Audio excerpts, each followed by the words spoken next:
Welcome, everybody. My name is Joshua Meservey. I am a senior fellow at Hudson Institute, which is a Washington, D.C. based think tank.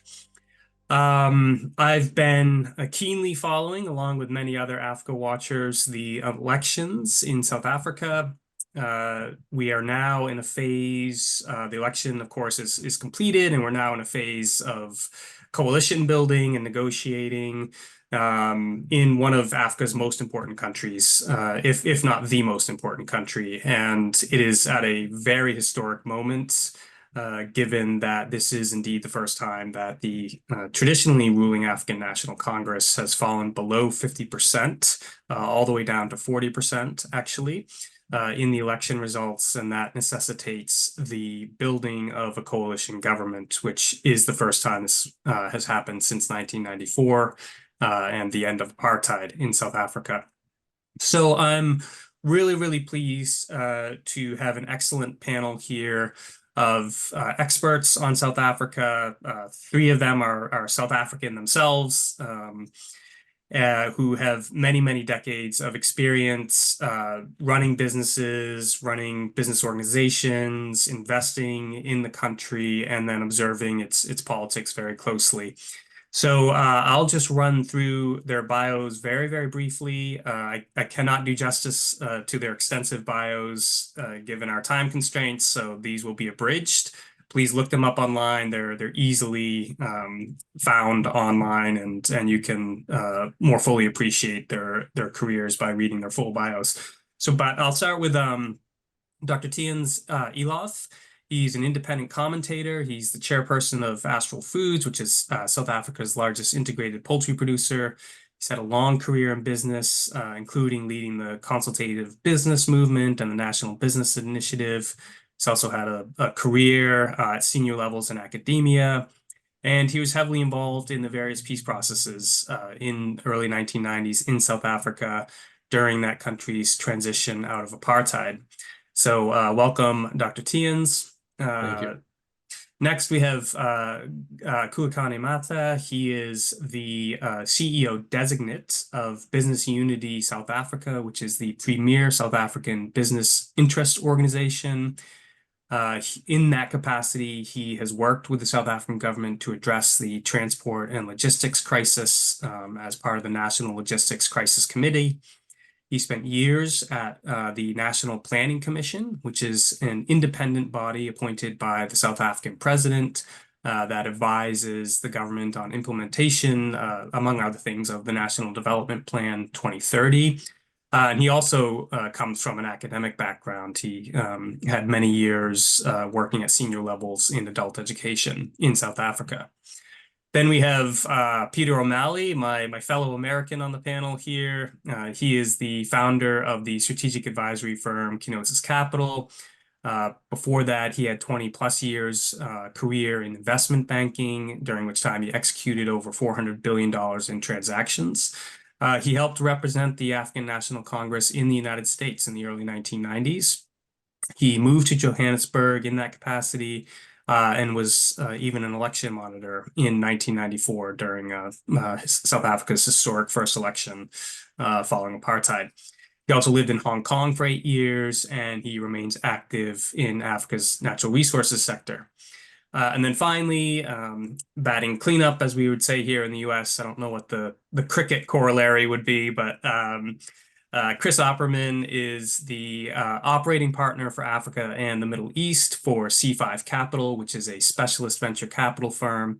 He is a former South African diplomat. He then went into business after his diplomatic career, specializing in startups and facilitating investments into Africa. He's done a lot of work in South Africa, of course, but also Tanzania and other countries, and in sectors such as medical insurance, maritime fiber cables, and oil and gas exploration. So I am excited about this panel because I feel like we have many of the perspective and sectors covered that we need to cover. I'm sure there'll be some gaps. If we wanted to cover every gap, we'd probably need a 20-person panel, but these four gentlemen are as well placed to discuss what's happening in South African politics right now, and what the potential ramifications are for South African society, business, the economy, depending on which coalition scenario emerges or which coalition emerges from the negotiations that are ongoing right now. We were discussing before the panel that it's possible we'll get text messages even while we're doing this discussion about some breaking development. So if that happens, we'll try to include it in the discussion. Without further ado, I want to start with Dr. Eloff to set the stage for us, to describe what happened in the elections, and then walk us through as quickly as possible. There's a lot to cover here, but to walk us through the negotiations, what the dynamics are around those right now, and maybe some potential scenarios coming out of this. So, Tiens, I'll turn it over to you. Thank you very much, Joshua, and a privilege to be here.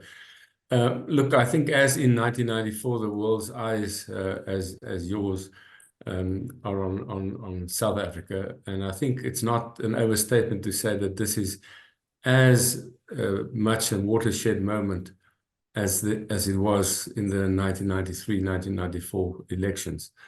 What happened is that the ANC, because of their problems of governance and capacity and cadre deployment and corruption, have steadily lost support since 2019, even before that.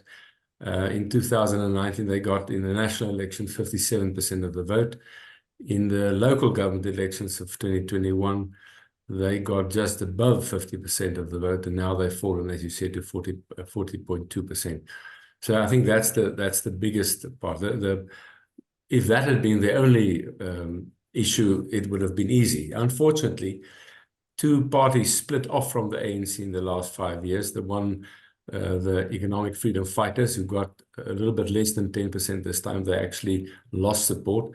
But in December, out of the blue, former President Zuma, who is credited with much of the corruption and state capture of the last, of the 9 years between 2011 and 2018, or 2009 and 2018, formed a party together with others called the Umkhonto we Sizwe Party, which was actually the very, very shrewd move, because it was the armed wing of the ANC during the struggle. There were various fights about whether they could use the name, but eventually, out of, with I think just more than 5 months having started before the elections, they got almost 15% of the vote.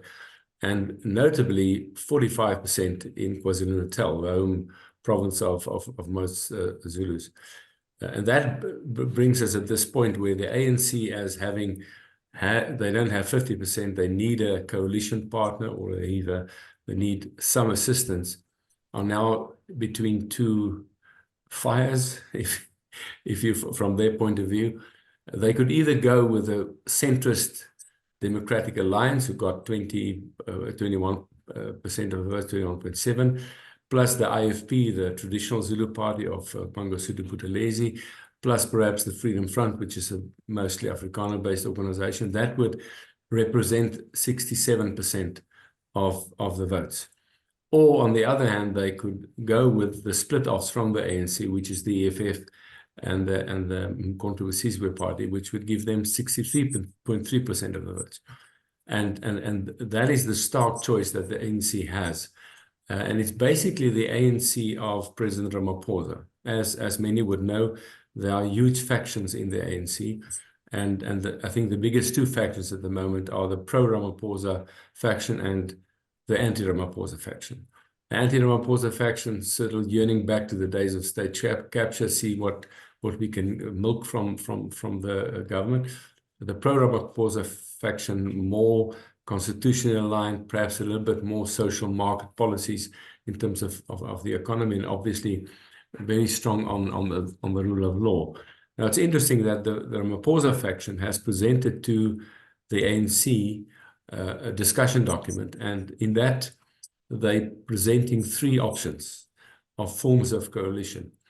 The one that they believe is, at least the document, is the most possible or feasible, is what is called a minority government, with what is called a confidence and supply deal with the DA. What this means, and this has been done in Canada and Turkey, is that the ANC does not relinquish any power or seats or cabinet posts, but they would possibly say, look, in exchange for the DA support when a motion of no confidence in the president or the cabinet arises, we will consider giving them the speaker position in parliament, or the IFP, the deputy president, something like that.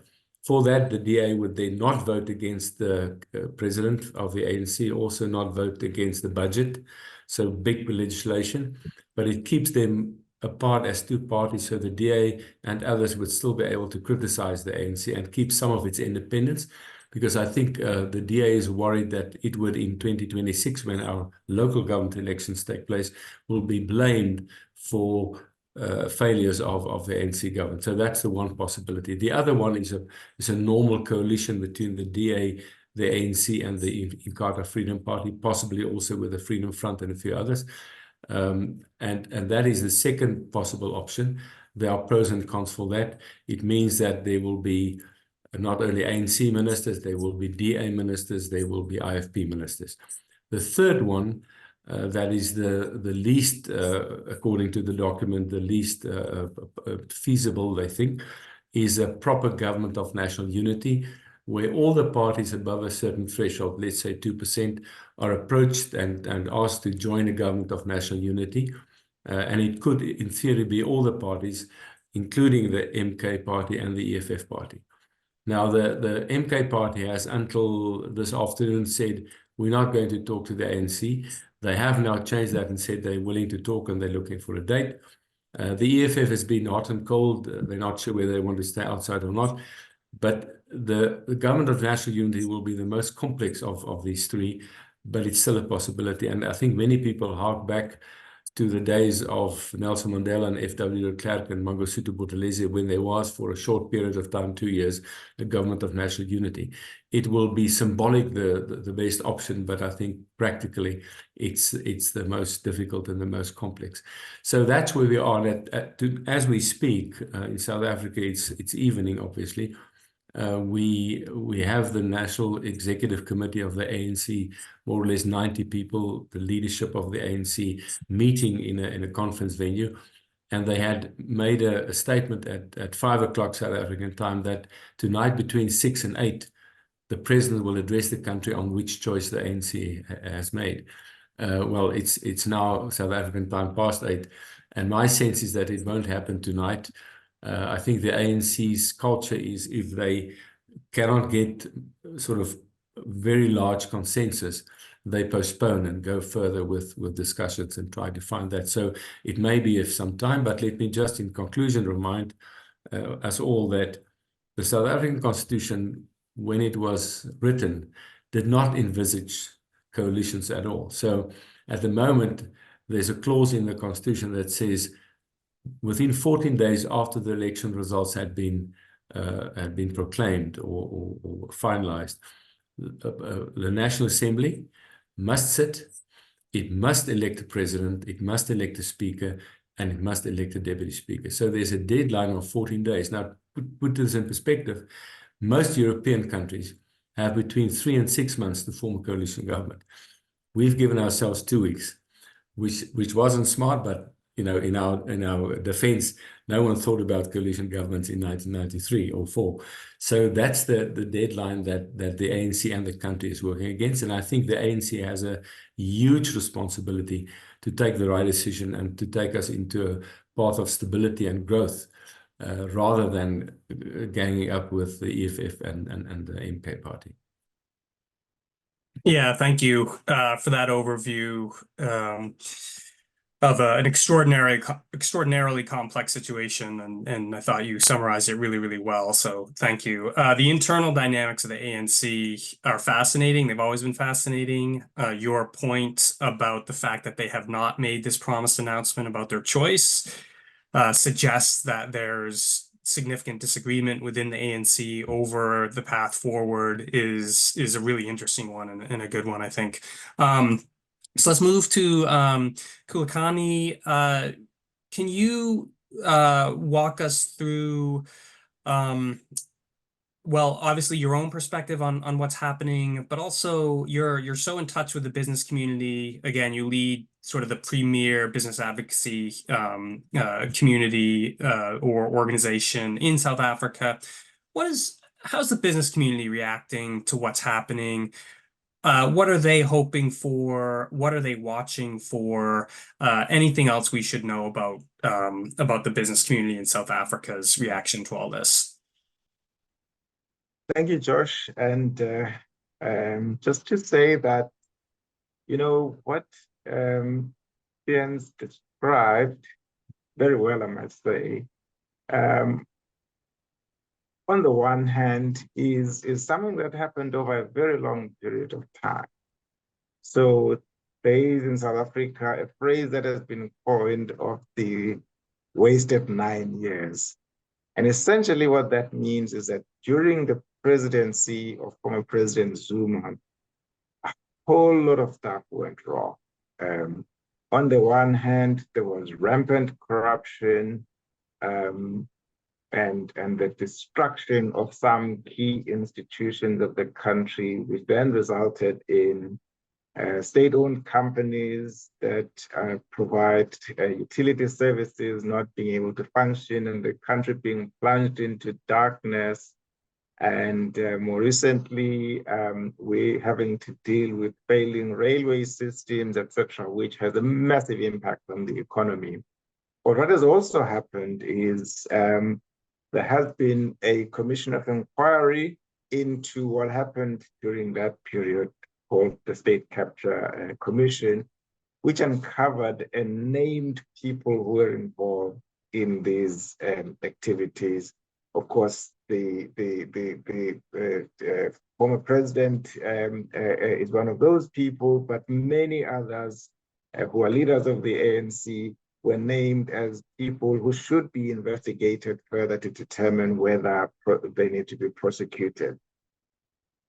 During this period also, the economy did very badly. So whereas other countries recovered from the global financial crisis of 2007-08, we never really recovered from that.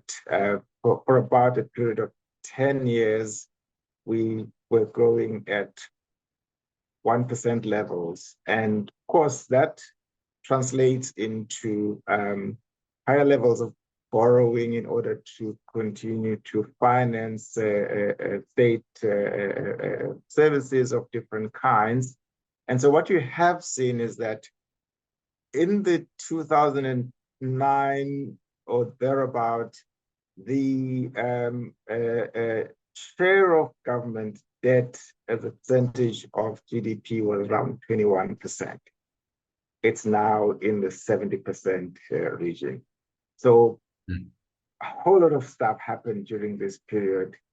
People have become poorer because with low levels of growth in per capita terms, we've become worse off as a society. So when you put all of that together, the fact that we've done poorly, but also that some people who are leaders in the ANC were named in the wrongdoing of that period, you then understand why it is that you had a gradual decline in the support for the ANC in the sort of election periods 2014 and then 2019. I'm leaving out the local government elections because the different dynamics there, and the two are not really comparable.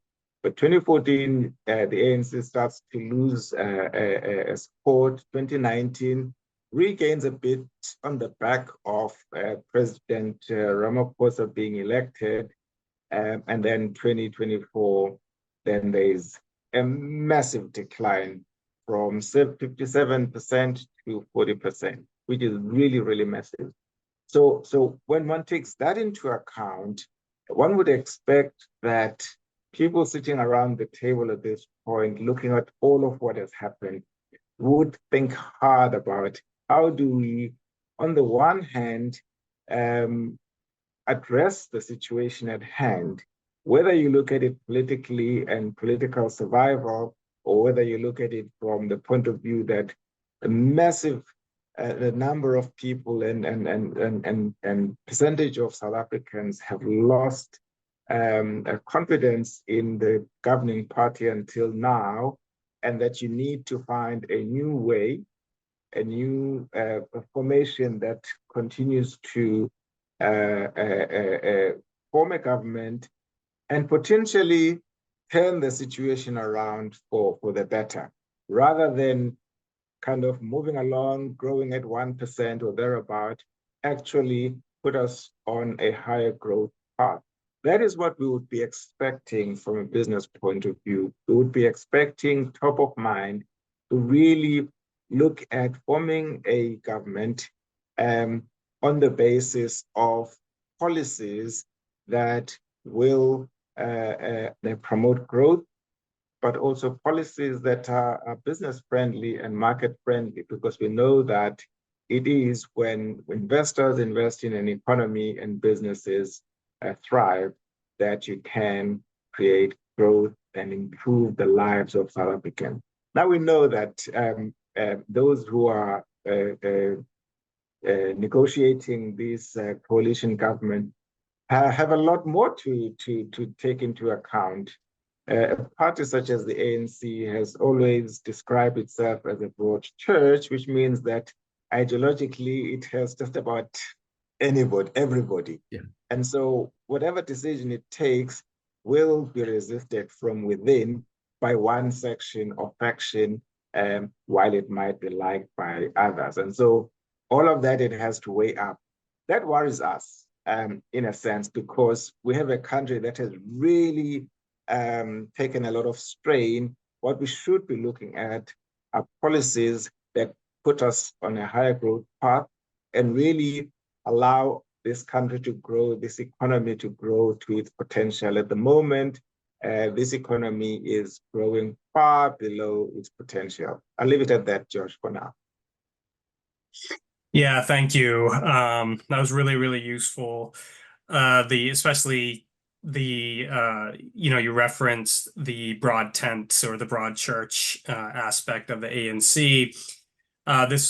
We'll have to get into this more in discussion, because one of the big questions, obviously, coming out of this election is, what is the future of the ANC? Can it survive as a party after such a devastating loss? It's already had, because the EFF and MK are splinter factions, as Tian's mentioned. So they've already had massive fracturing. And does this election mean that there will be future fracturing? So that'll be a really interesting thing to watch, and something maybe we can discuss, as I said, in the discussion after this, or after these opening remarks. So I want to move now to Peter. So again, you're not South African. You have the outsider's perspective a bit, but you've worked in the country for decades. You're very, very, very well familiar with it. You lived in it for years, but you are a foreign investor, and so foreign investment is critical to every economy on the planet, including, of course, South Africa. Particularly American investments is really, really important to the South African economy. So can you give us your sense of what's happening as an informed outside observer?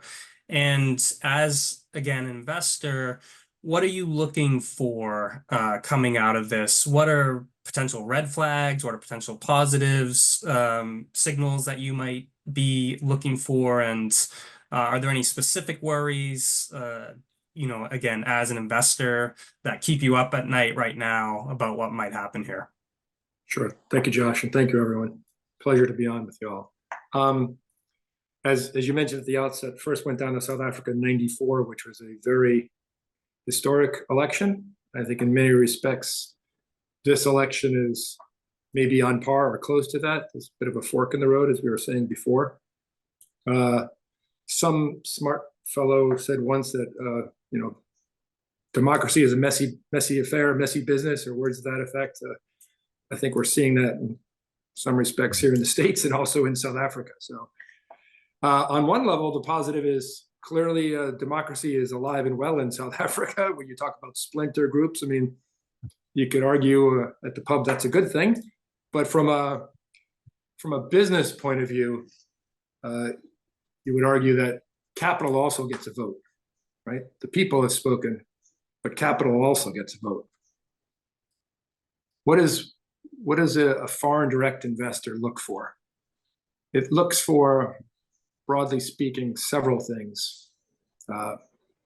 You want to be presuming that there is the proper governance architecture in place, that there's anti-corruption laws, and we have a plethora of those that we can go through with all different acronyms in different countries, but provided there's the appropriate governance architecture, capital votes with their feet, bringing capital into a country or out of a country. If it seemed to, when you look at the country, is it welcomed? Is there a culture of welcoming FDI into the country? Some places are more difficult than others. Sometimes the welcome is a little frostier than other welcomes. But is it welcoming to the country, to the foreign investor? And that means, is there a proper legal system? Is there a proper governance system? Is there a proper appropriate tax system? Foreign direct investors want to go to a place where there's stability, foreseeability. I mean, a lot of these projects, certainly in the natural resources space, it's highly technical. You're running very extensive financial and, say, geological models based on assumptions to draw your NPVs out. You're making a lot of assumptions that you want them to come to fruition with a high degree of probability. So when there's a messy democratic election, and on one level, that's a great thing, investors scratch their heads and go, do we have foreseeability? Do we have stability? If not, the capital in many respects can be agnostic. They'll go, it or they, the investors, will go where there's an appropriate risk-adjusted rate of return. And if an election changes that calculus dramatically, there's a chance that capital can go somewhere else. And as discussed before, there are major challenges in South Africa. And capital would argue that they could help ameliorate some of those changes with creating jobs and investments and paying their taxes. And so again, that's along the lines of welcoming. It's many, I think, investors view it as almost symbiotic. We'll come into your country.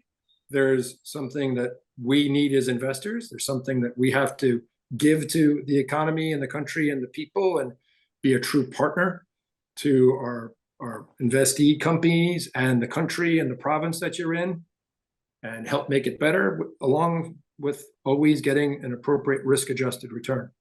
So I think we, like many investors that we've spoken to since the election, are scratching their heads and saying, where does this go? And when you game it out, our hope and view is that regardless of cultures in South Africa, I've seen over the last 30 years, there's a really interesting, healthy cultural streak I found in all cultures and races in South Africa of pragmatism, more so than I think of most countries. My friends in South Africa the last week, they've said things like, and forgive the putting on the bed accent, man, we'll work it out. And I go, okay, that's great. And I believe that they believe that. But when capital has the ability to go, say, Namibia or South Africa, and we're looking at a gold project here or there, you kind of weigh things up. I need foreseeability. I need stability, because as I was saying before, there are long lead times for these very large projects with a lot of capital. And sometimes the payoff to the people in the country or the government might be 5 or 10 years down before they really say, wow, that was a great trade for the country. But the investor needs foreseeability, stability. And we hope and pray that this pragmatic streak that I love in all South Africans will rise up, as it were, and allow the FDI to stay there that's there, not scratch their heads and say, where are we going next? Because this feels like it could go wildly. I hope that helps. Yeah, thanks, Peter. I think that's well articulated, particularly the point about mining. The mining sector, the natural resources sector, is so important to South Africa's economy. And that, of course, is a sector that has these very long time horizons that you were just mentioning. And so, like you said, foreseeability, stability is more important than ever in things like mining sectors, where you could be talking about projects that go for 30 years or even longer in some instances. So, and then certainly it strikes me that the longer these negotiations go, that's an element of instability, right? Like negotiations are inherently unstable. It precludes this foreseeability that you're talking about that investors need. So maybe that is potentially a strength of having the 14-day window, as crazy as that makes the negotiations, and it puts so much urgency around it. Well, at least in some senses, you've only got 14 days to wait, and not 3 or 6 months. So potentially there's a silver lining there. We'll go to Chris for his to sort of wrap up the opening initial remarks from people. Again, Chris, so you're South African, of course, but you're also a businessman and an investor into South Africa. So give us, and again, you're a keen observer of South African politics and very well connected, and so you get good information. Tell us, wearing those various hats that you do have, businessman, South African, investor, what are you watching? What concerns you? What gives you hope? What are maybe some prognostications that you could make about how this is going? That words that I try to live by is that the quickest way to look stupid is to make predictions. So I feel bad putting that onto you, but we all understand how uncertain this is. So we won't hold it against you if you have predictions that go astray here. Well, Josh, thank you for the opportunity. So firstly, I would like to say that democracy works. And we have had a free and fair election, number one. And then number two, the ruling party accepted the result. That makes us a mature democracy. That puts us in a minority of countries around the world where democracy actually works. And that is, to me, very encouraging, which means that our constitution is robust and is being adhered to. So that's the first positive comment that I would like to make.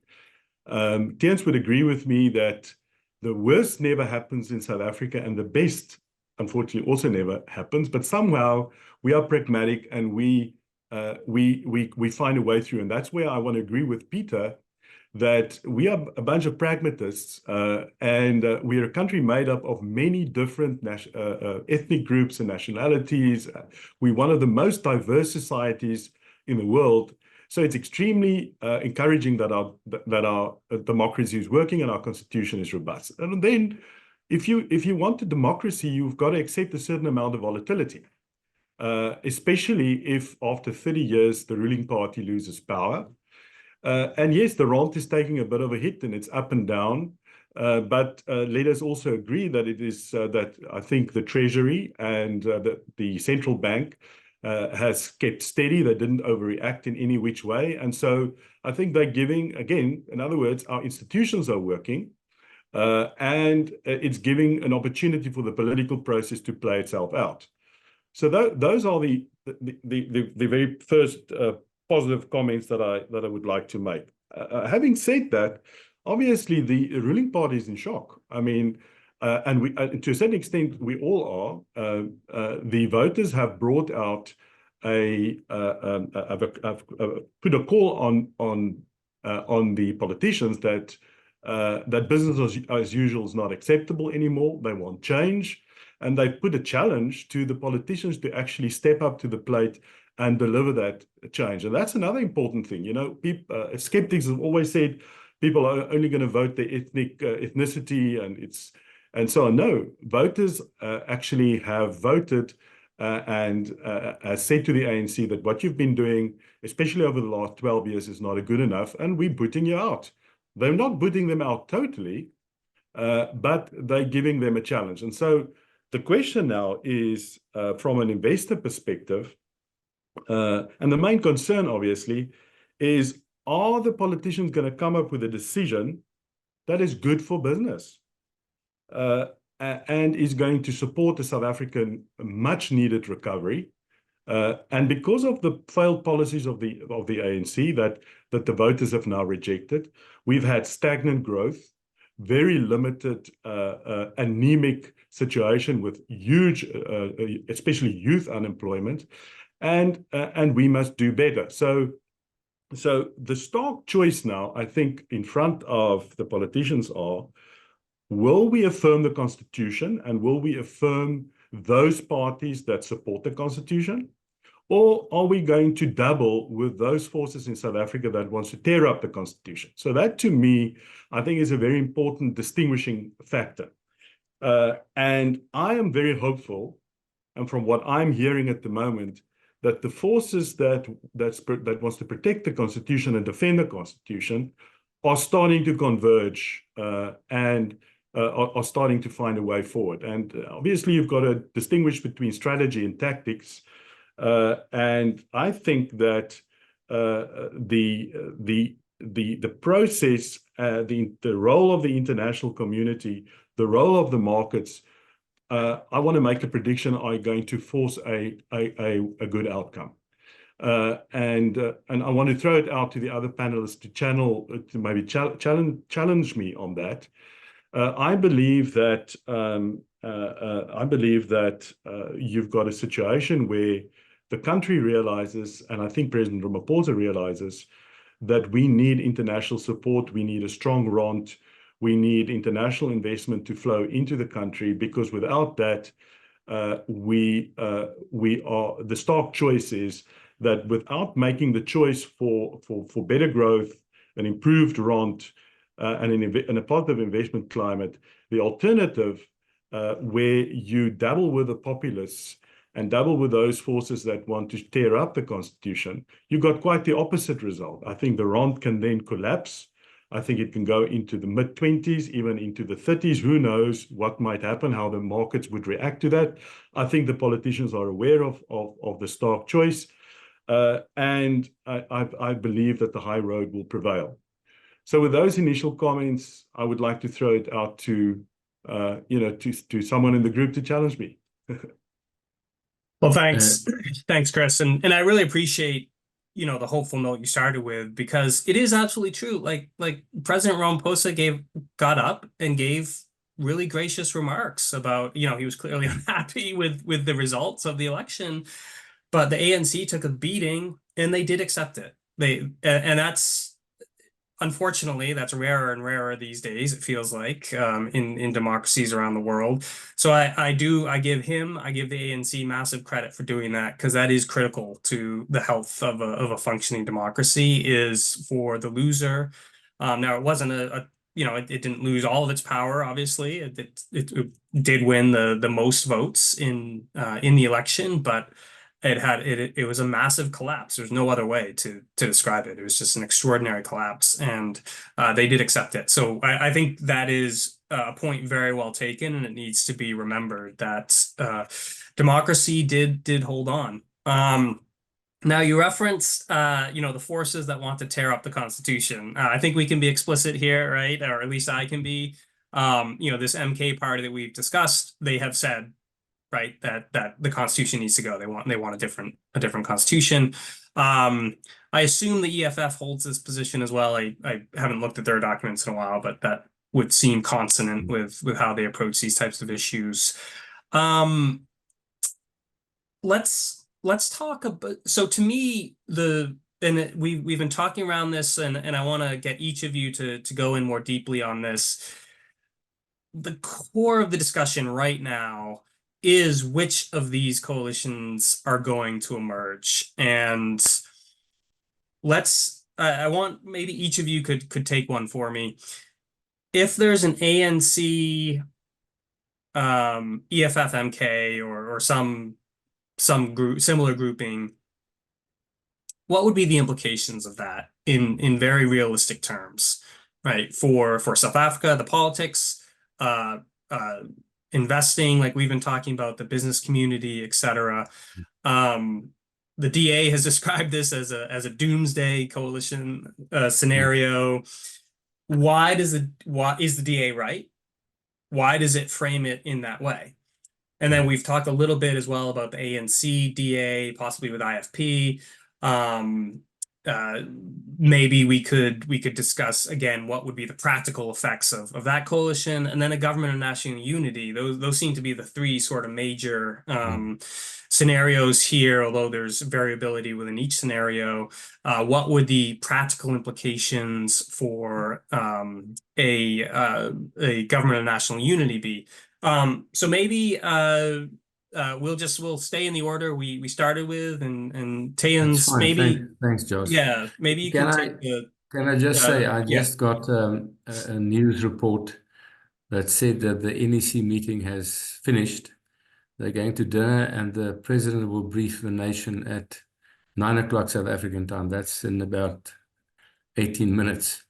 So we might We still got to be hold on for on 18 air. minutes. So just wanted to start to say that the discussion document from the Ramaphosa side excluded any coalition or working together with both the EFF and the MK. On your words, MK wants to tear up the constitution and not another constitution. They want to go back to parliamentary sovereignty, like the National Party had in the apartheid days. The EFF wants to make basic changes, very fundamental changes to things like property rights, and so they're as dangerous. I think the critical thing here, and you know, the ANC has shied away from making difficult decisions during the time of state capture and after the State Capture Commission, the so-called Zondo Commission, brought out this report, because they felt that the unity in the ANC is more important than making, you know, weeding out the corrupt people. I think this is the watershed moment, because if the Ramaphosa faction wins, the ANC is going to lose members. Now, fortunately, they can't get less than the 40% they have until 2029. But what could happen is that some ANC members might organize and as they did with Thabo Mbeki, try to redeploy. That's the very diplomatic word that they use to fire someone. They could redeploy President Ramaphosa, but I'm sure that he has thought about this. And depending on what he's going to say, my bet is with Chris that I cannot see that the ANC would go the route of the EFF and MK, and that discussion document actually ruled that option out. So the three options that I gave you are all with the centrist parties. Not one of them is with EFF and MK, and I think that's also something to note. And I believe, when I've listened to Fikile Mbalula, the Secretary General of the ANC, on Sunday morning, I must say it's one of the better speeches that he's ever gave, and I'm sure he didn't write it himself. But he was very gracious, and he was saying we want to form a government that's capable, that can govern, that can look at, and hear this, that can look at maintenance of infrastructure. Now, Fikile Mbalula in his whole life has probably never uttered the words maintenance of infrastructure. So I thought that was a signal to the DA and the others that, guys, we want to work with you. Obviously, there will be a backlash.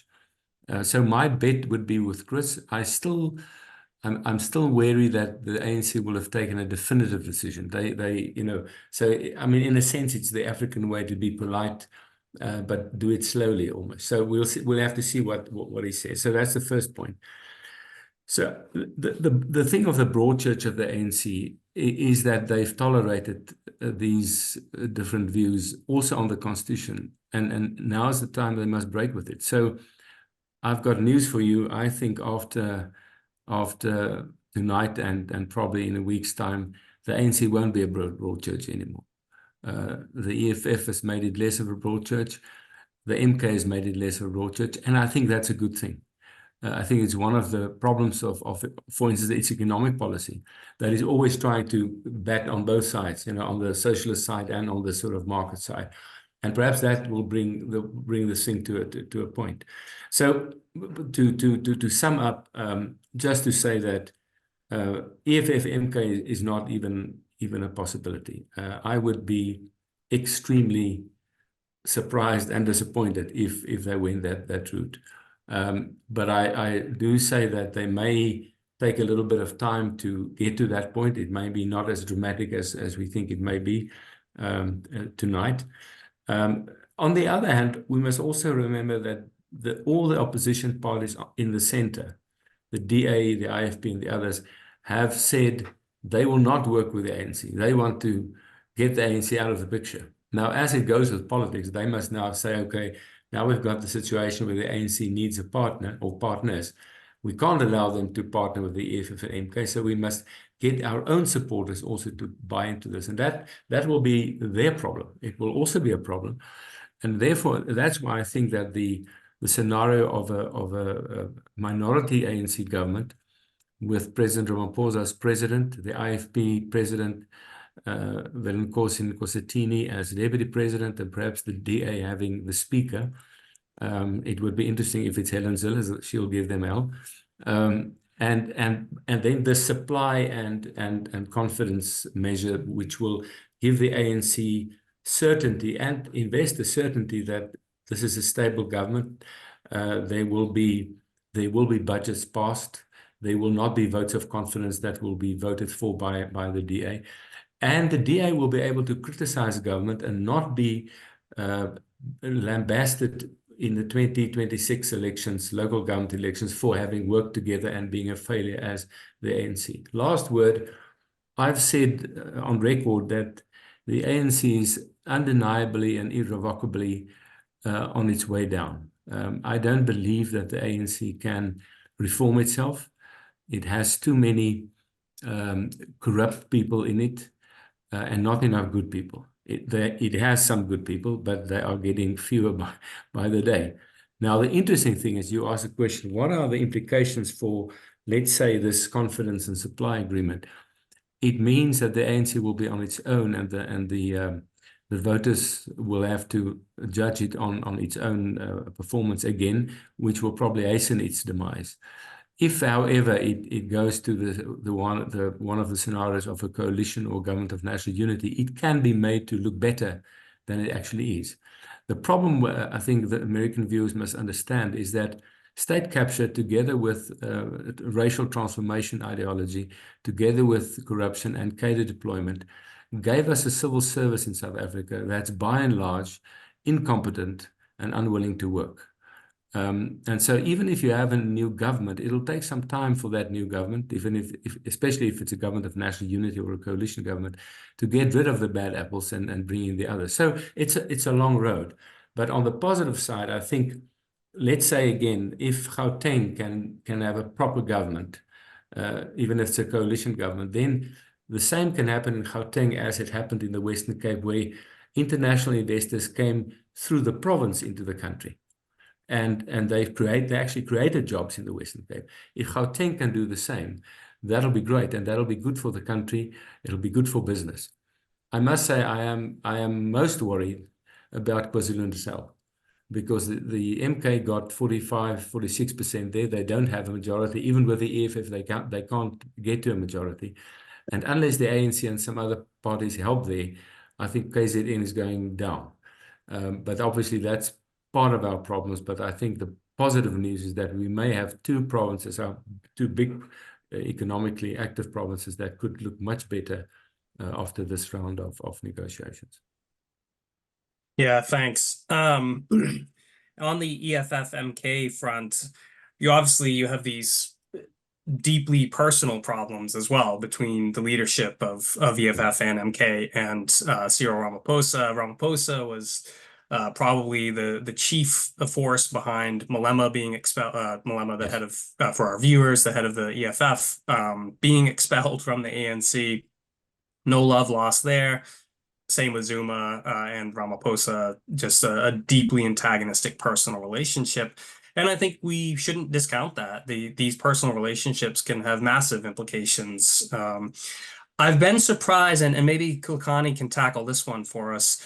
I've been a little surprised by how staunchly the ANC has defended Ramaphosa thus far, given the, I don't want to overstate it, but I was going to say cataclysmic. It's not cataclysmic, but the very poor showing that the ANC had in this election.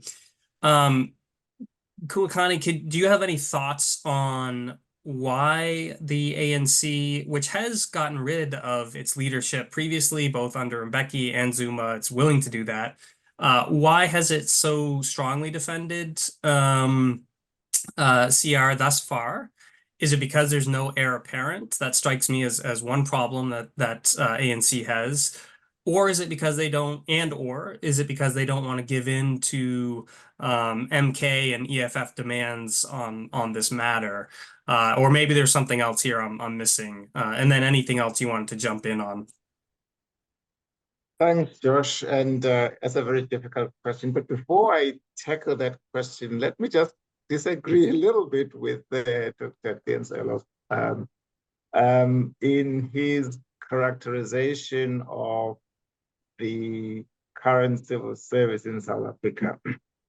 I would agree with him on the fact that obviously corruption and the whole patronage system at work has led to people who do not possess the requisite skills being employed in the public service.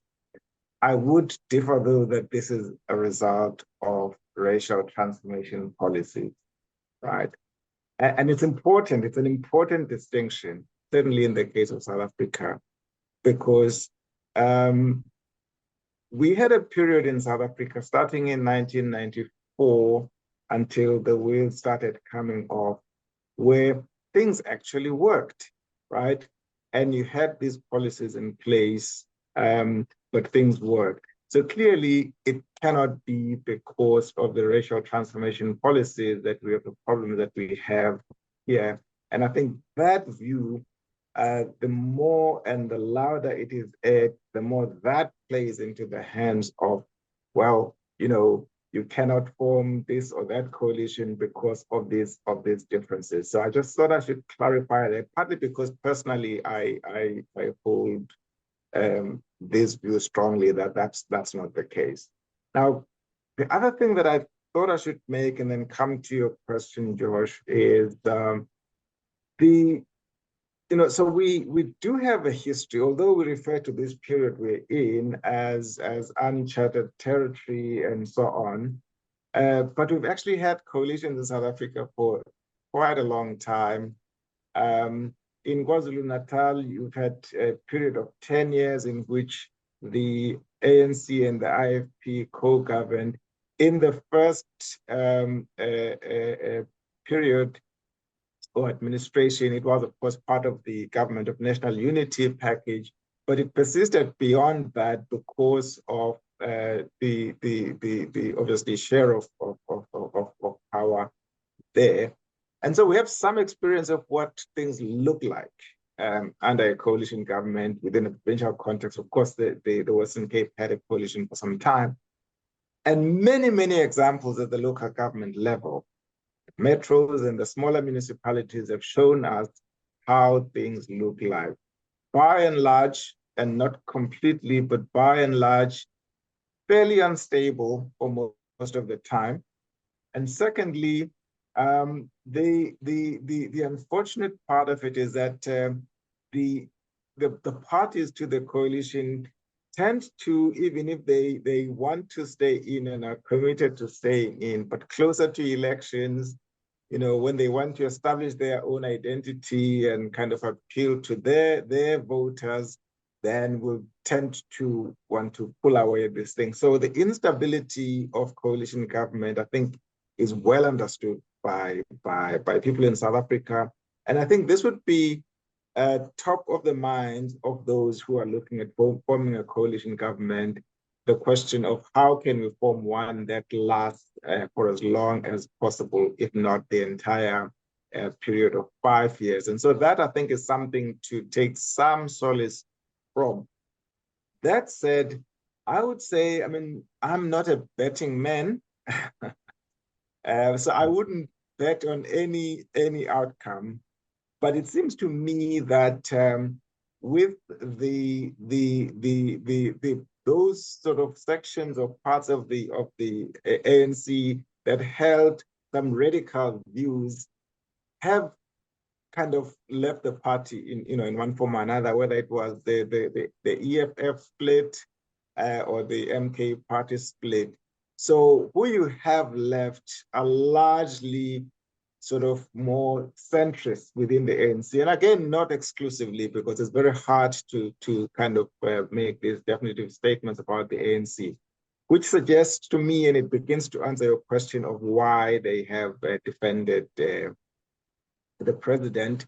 I mean, I think it would be somewhat unfair to pin the poor performance of the ANC on the president, understanding what he inherited, everything that I described earlier, which unfortunately did not stop when he took over.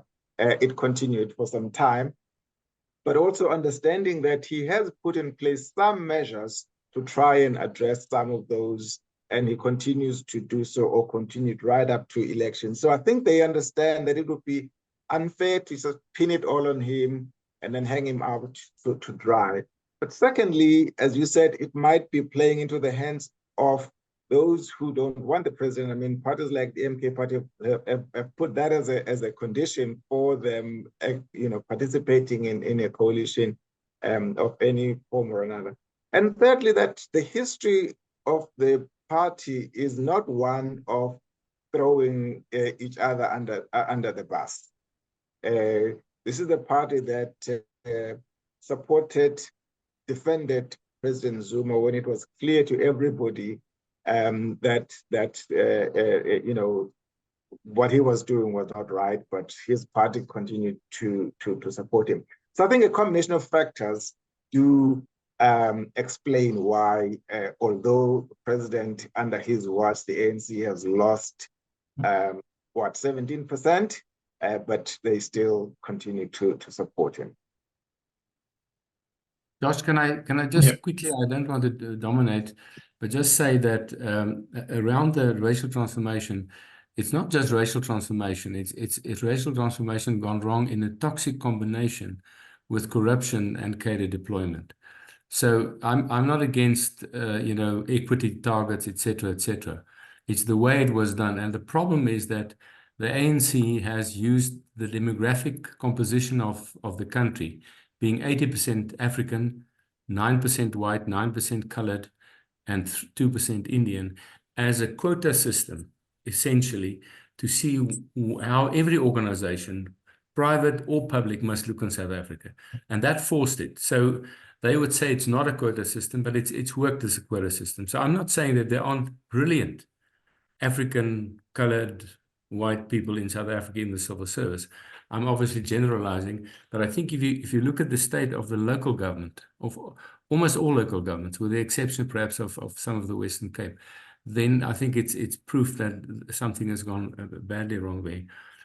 Just that one thing, and then perhaps the whole thing of most of the ANC is now not EFF and not MK minded. The problem is that the reason why it took so long for the NEC to come to this kind of decision is because there was such strong support for a coalition with the EFF and the MK still in the ANC. So I don't know what the numbers should be, but if the ANC had been cleansed from all the radical socialist guys and the corrupt guys, totally, it would have been an easy decision. So there are quite a number of culprits of the Zuma report still in the ANC, even still in Parliament, even still on the lists of the ANC. So I'm saying there are some good people in the ANC. I can't tell you, is it 50-50, is it 60-40? It may well be Khulekani 80-20, but those 20% guys are making such noise that it is apparently a difficult decision to decide where the ANC should go with a coalition partner. So maybe I can just differ a little bit about the downward trend of the ANC. I think that yes, it has taken the ANC a very long time to rid itself of the corrupt elements, but the ANC is in front of a very stark choice, and that is now with the EFF and MK out. And if you look at the reform-minded people who wants to fight corruption, who's now very high up on the party lists, there's a very stark choice for the ANC whether they want to now embrace the EFF and MK and bring those dark forces back in and sit with the same problem of inertia that it had before. In other words, it goes back to square one, or whether they're going to push through and continue on the path of reform. And where I would like to differ from Tiens is that I think the ANC can still reform itself if it is prepared to make the difficult choices that is in front of it. That brings, of course, the challenge to the DA. A minority party in any kind of coalition is normally the party that loses out. I mean, the Conservative Party in the UK is a good example. So quite ironically, by the DA going into an agreement of sorts with the ANC, it could actually be propping up a ANC that is weakened, allow that ANC to survive, sort itself out. And what the DA has to calculate is whether the DA will have to pay the price in terms of its future on behalf of the better future of the whole country. And so my understanding is there are DA leaders that don't want to do this. They are very happy to see a radical alliance with the people that want to tear up the constitution, with the effects that it will have on the government. And then in 2019, the DA can step in and everyone will vote for it. I mean, there's some radicals in the DA that believes that that's going to be the case. The fact of the matter is that the country can't afford another 5 years of this. And so I believe, in terms of the pragmatism that we're talking about, that with Ramaphosa surviving, his survival, I think, depends on him not bringing those dark forces back in. It means that he has to get the support of the DA and other centrist parties to survive in the short term. And it means for the DA to accept a certain amount of blame. The moment you're part of government, you're not on the sidelines and you can't blame it anymore. But that's what the country is going to ask of all of us. And that's why President Mbeki has been asking for a national dialogue as part of this process, because all South Africans actually have to dig much deeper than just the political process. There is a deep sense that we need a new social compact between all South Africans as part of this process of cleansing us of the corruption that has bedeviled us, and to reaffirm the values that South Africa has been founded on. And those values of democracy, of rule of law, of human rights, those values that we share with our friends in the United States, is something that needs to be affirmed for South Africa to move forward as a democracy and part of the community of responsible democracies. And so I think, again, not wanting to make a prediction, it would be very, very sad if very illogical decisions are because of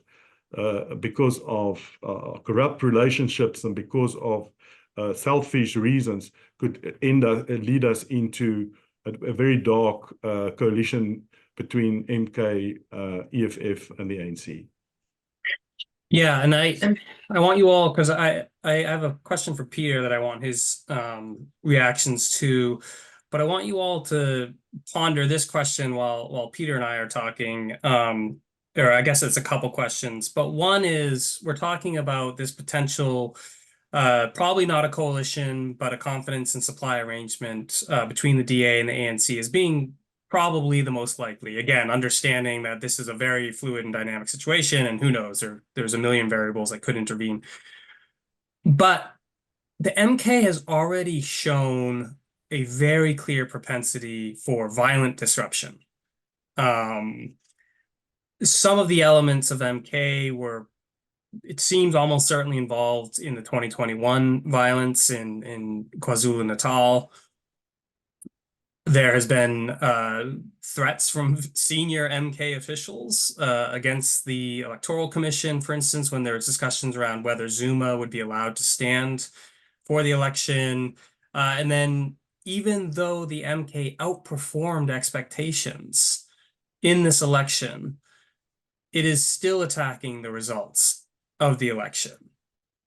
So even if there is this arrangement, this sort of centrist arrangement between the DA and the ANC, what does MK do? It strikes me that MK doesn't sit silently by and just simply accept this and show the grace that Ramaphosa did in his acceptance of the election results. So I want you to ponder on that, but I had a question for Peter first, because there was a little bit of talk of like the Black economic empowerment and some of these other policies. As a foreign investor, how much do you have to take those types of policies into consideration? Is that a major part of your consideration when you're thinking about investing in a place like South Africa, or I guess South Africa specifically, since these policies are fairly unique to South Africa? Not totally, but is that a major part of your calculation, or are there other things, other government policies that concern you? There's discussion of expropriation without compensation. Expropriation is already part of the Constitution, but it's generally been under a willing seller, willing buyer model. But now the more radical elements, including some within the ANC, it seems, are supportive of forcible expropriation without compensation and such. So do those types of policies have a major effect on how you view investing in South Africa, or is that something you think is mostly ancillary and you're more concerned about the things you've already discussed, foreseeability and such? One of my favorite professors in law school says the answer to every great question is it depends. So, right, of course. I mean, it depends, right? We've seen since the Black economic empowerment regime came in, I think I don't have the statistics in front of me, I think it's undeniable that's, how do I say this, inhibited foreign direct investment. Because, I mean, you just do the math. I think most people say it's a wonderful thing, needs to happen. What's the best way to address that? Okay. There's a lot of, I don't want to overstate it, but there's some deep-seated problems in South Africa already. If you look at water, power, people issues, there's great technology, great workers in South Africa. There's a lot of, when you run your math, it's like, do I need to be here to get the risk-adjusted return that I want? It's already, I would consider a challenging jurisdiction, most people would say. Now, I mean, as an American who's been there, lived there, I have a very deep love for the country and its people. And when we have our internal meetings, I think people kind of roll their eyes because I'm very much biased in favor of South Africa. But if you just kind of step back, it's undeniably one of the more challenging jurisdictions to be in. Now, it's better than a lot of others, but there's some real challenges. So if the government wanted to address some of the issues, like maybe raising royalty rates on certain things, or bringing in the community to actually a real skill transfer that in X amount of years, I mean, those things are difficult, but they're probably better than what people perceived as a BE stake. You give X amount % to this group, and golly, they're not going to really, this is the cynic talking, not really going to do anything. It's going to enrich one or two folks. There's no real trickle down. Like investors will go, I don't need that, right? So that's why I think, me personally, there's a real strong need in most countries, and particularly in South Africa, that there really is a partnership between business and government and the local stakeholders where you say, I want to come in here. I want to, quote, do the right thing for my investors, but also help you. What can we do together? It's very hard, possible, very hard.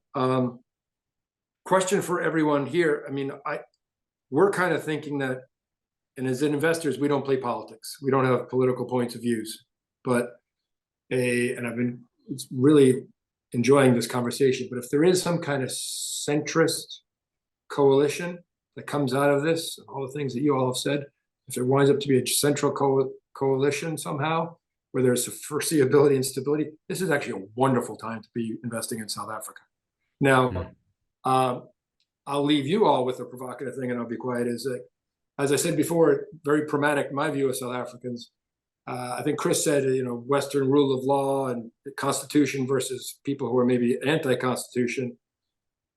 I've been saying to my South African friends the last week or so, I think there's a geostrategic overlay here, that there's certain countries in the world that want to see instability in South Africa and pulling South Africa away from the Western system of law, because they form the S in a certain acronym, and it's really important to keep South Africa, what many would perceive as destabilized and away from the Western system. And then when you game that out, you go, oh my golly, this could be really not good for South Africa. Yeah, that's a beautiful segue into my question about MK, of course, because you know, we'll just be explicit here, right? Like, there's been a lot of speculation, I think at least some of it well-founded, that MK, specifically through the person of Jacob Zuma, is very, very close to Russia and the Kremlin. Zuma, of course, was in Moscow after he got released from prison. He returned to South Africa, launched the MK party. It seemed to be quite well funded. He's a fluent Russian speaker. He trained in well, what is now Ukraine, but was then the Soviet Union. And then a man I think we're probably all familiar with, it's certainly Chris's, Andrei Pinar, wrote an extraordinary article saying that you could consider the MK and even Zuma a GRU asset. GRU, of course, is Russian military intelligence.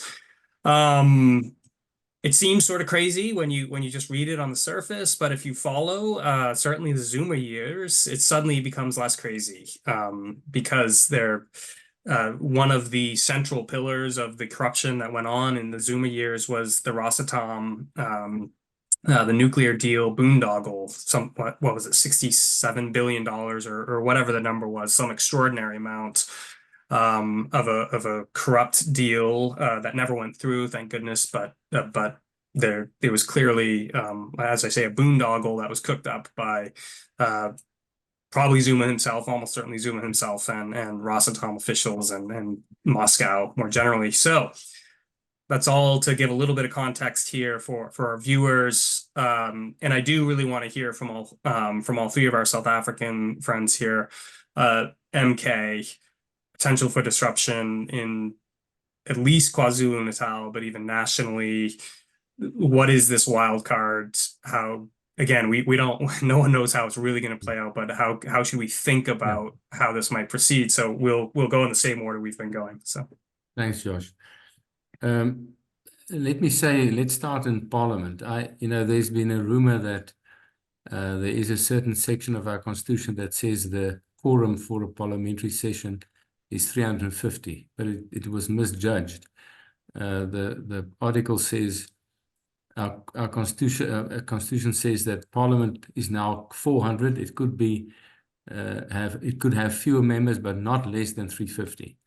And some people from Zuma's side said, oh, well, if we then boycott it with our 65 or so, they can't elect the president. But that's a fallacy. It's fake news, as they say on social media.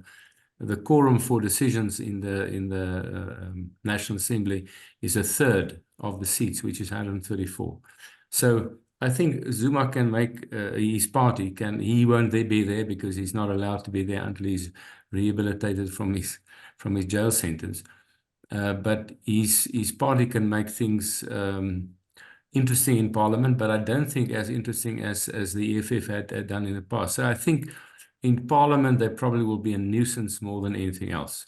I do think that if Zuma still has the same style and custom to take everything to court and to drag out court cases forever, we talk about the Stalingrad tactic, which viewers would know was how the Russians worked with the German forces in the Second World War. He just carries on. But there's good news that the advocate that used to work for him is now number 4 on the EFF list. So Dali Mpofu will go to Parliament, and he can't do the mischief with Zuma anymore. But I think court cases arising out of parliamentary or government decisions could multiply. So that's the first answer. The second one is about instability and so on. And I do think there is a possibility of that. But I think the way people and the majority of South Africans, remember these two parties represent 25% of the votes. 75% of the vote said we will not have this.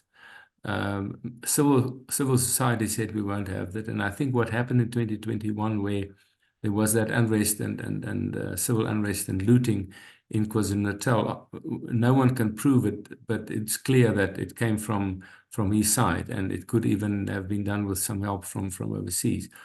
I think our security forces, hamstrung as they may be with budgets and so on, are much better prepared to react to that. And more importantly, I think the private security industry is much more prepared. You know, we now have, I think for every one policeman in the country, we have 7, Chris, I think 7 armed private security people. So they will just not allow it, because businesses will say, come and help me and protect my property and so on. So I think it'll die down. The third point I want to make is that Mr. Zuma is 84. He looks very sprightly. He can still sing and dance a little bit. But in 5 years' time, he's 89. Now, I know that you know that politicians can go a long way. But many people, even in the ANC, are saying, look, if we can hold out these 5 years, many of those Zuma supporters will come back, because he won't be there to lead the party anymore.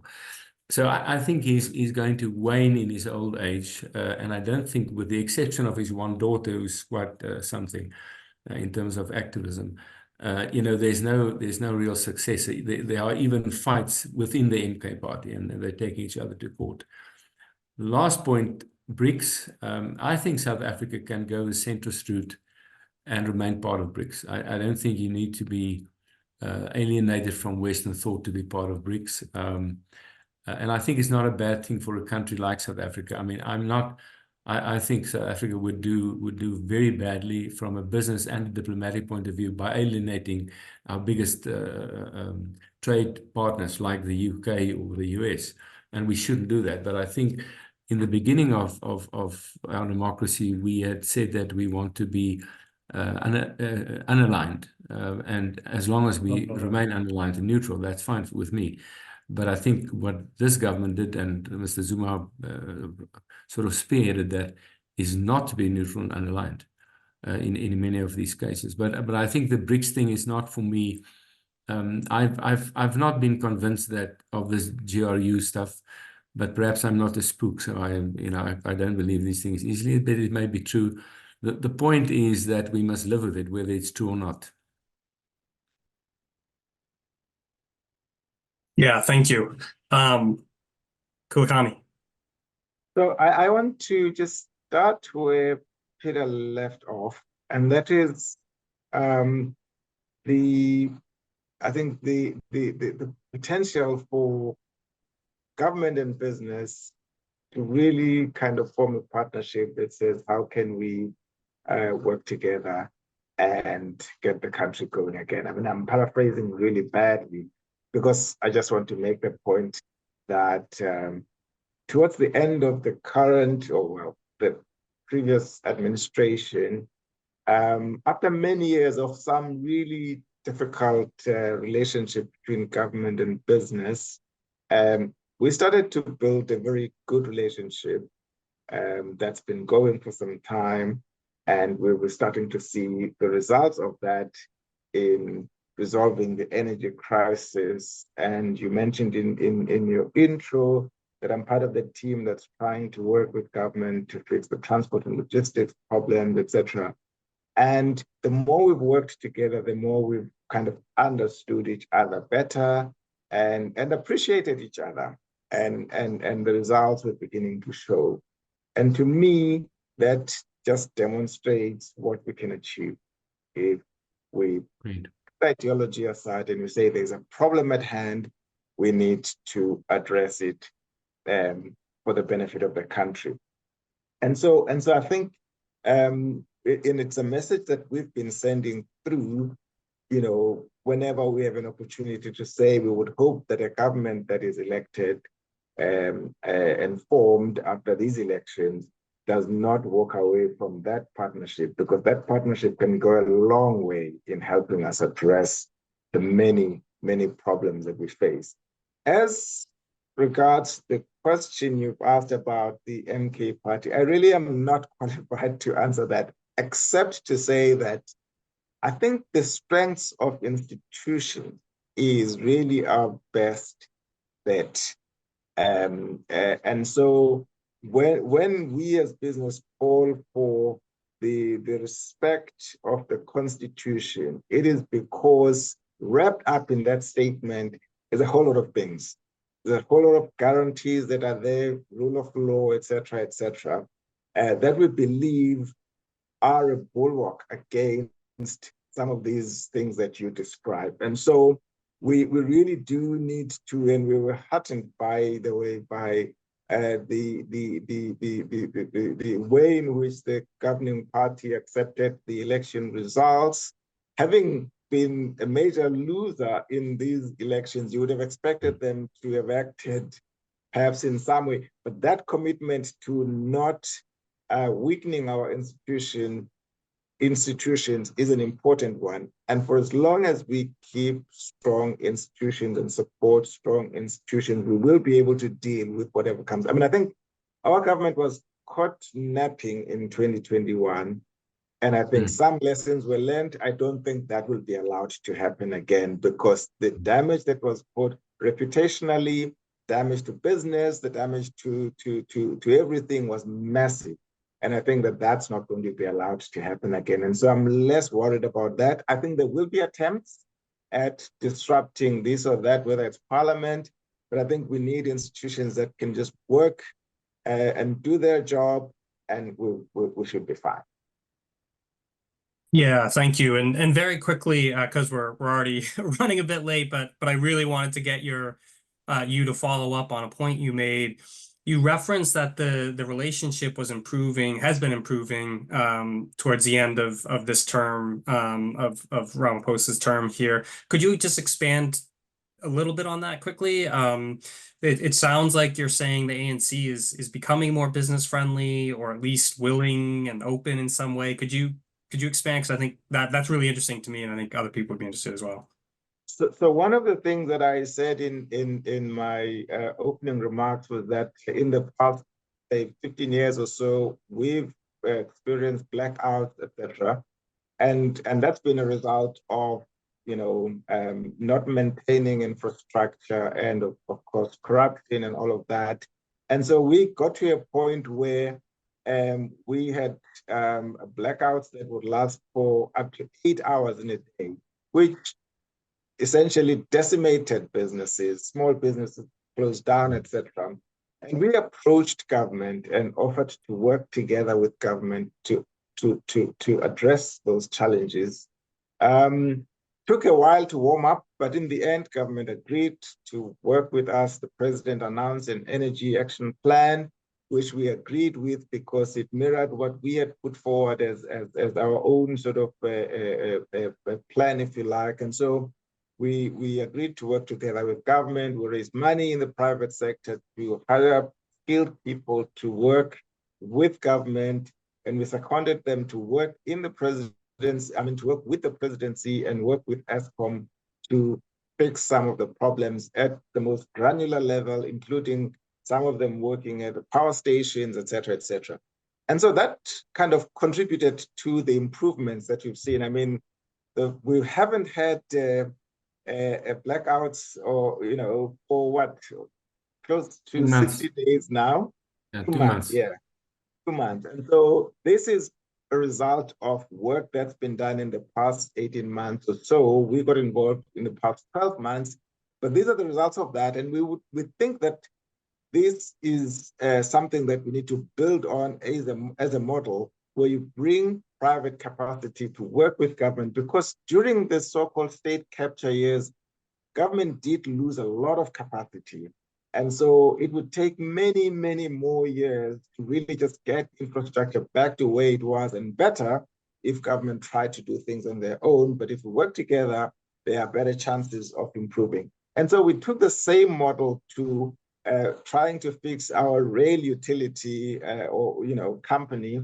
And again, it was kind of moving the volumes that we moved in 1993, this is in 2023, we were moving those kinds of volumes, which shows you just how much we had lost over the years. And so to try and get it back up does require that some of the skills that were lost over time are brought back, but there are also other issues at play. But because we had a willing and openness on the part of government and the management of our rail company called Transnet, we're beginning to see some stabilization, and hopefully over the next couple of months, we can start to see improvements there as well. So it is those kinds of models that hold a lot of promise that we would hope are continued, in the new government that's formed rather than discontinued. Because if those are discontinued, then I think things can get worse when there is huge potential to really get better from here.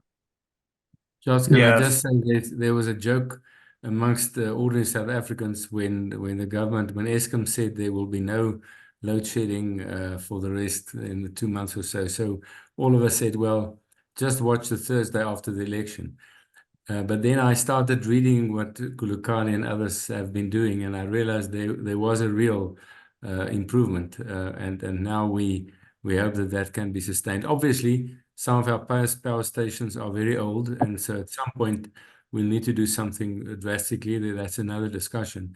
But I can only agree with him and I must say I was negative about that because I thought, the government doesn't want to work with it, etc., etc. So I'm happy to have proven wrong on that score. Could I? I know Chris must also talk, but if I could say something after Chris just about this national dialogue that Chris spoke about, because I think that's also a perspective that we need to leave with our American audience, please. Sure. Yeah, sure. And you anticipated my very brief follow-up question to Khulekani, which is, do you think, is this a sustainable partnership in your view, or was this political expediency because clearly the blackouts, the load shedding was part of what was hurting the ANC? It was sort of exhibit A of the failed policies, the neglect, etc. I think that it is sustainable. And I say this because those that we work with, not just the politicians, but the officials who are often lambasted when things go wrong, really appreciated the support and to get things and the respect that they're getting, because nobody likes to be called all sorts of things. And so at the level of the people who actually work in these companies, they really appreciated working with us.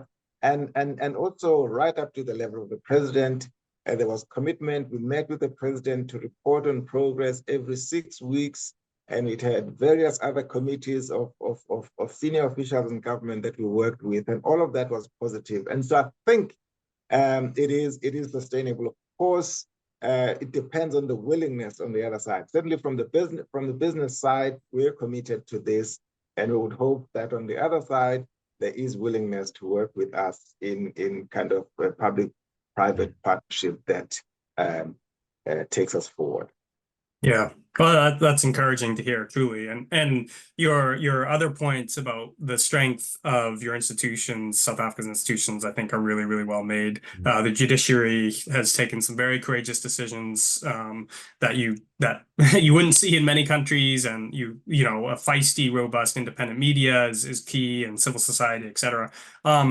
So Chris, we'll turn quickly to you and then back to Tans just for very brief remarks on national dialogue, and then Peter, I don't know if you had any final remarks as well. You could wrap us up, but we're at 3:30. We've gone an hour and a half already. I haven't even gotten to half my questions, but we'll have to leave them. So Chris, quickly to you. Yeah, I think I just on the issue of how investor-friendly South Africa is, I remember being with the embassy in '93. South Africa was a very closed place, and I remember American investors being very, very upset about not getting access to the South African economy, and the economy was controlled by a few families at that time. And I have to commend the ANC for opening up the economy, the amount of investments, despite all the problems, the amount of investment coming from the United States have been growing. I think it's been now up to 20% of the ownership of the stock exchange is American owned. So let's not only look at the negative side, let's look at the positive aspects of the where we come from under apartheid and to what extent the economy is actually opened up.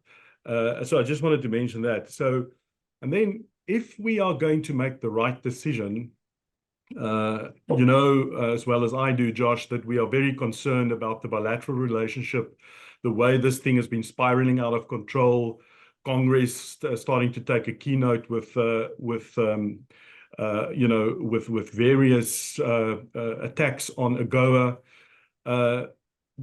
We could be sitting with, you know, at a very important point in which, if we move towards a centrist government, there could be a total reset of the relationship with the United States, which would change the sentiment towards South Africa in a very, very positive way.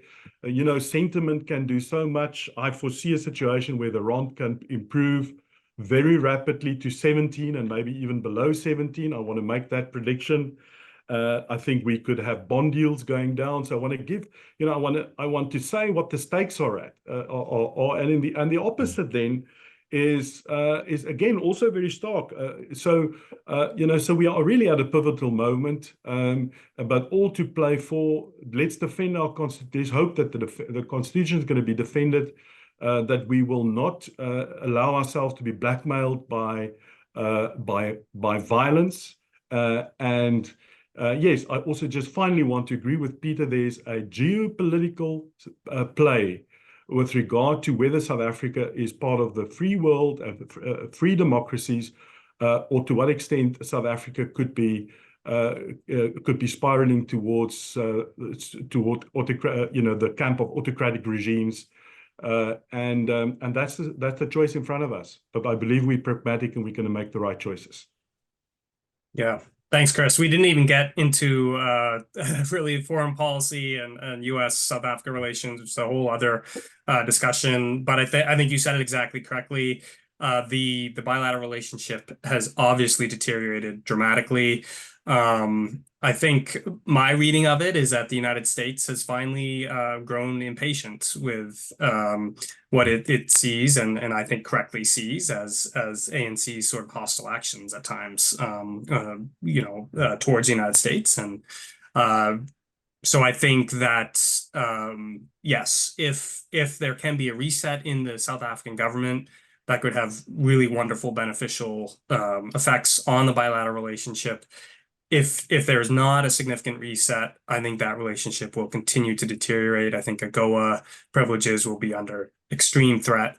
And I think you would see other actions from the United States as well. So, but we'll leave foreign policy right there. We got about 1 minute on it. So, and then Tian's very quickly, if you could, on the national dialogue, and Yes. Peter, any final thoughts?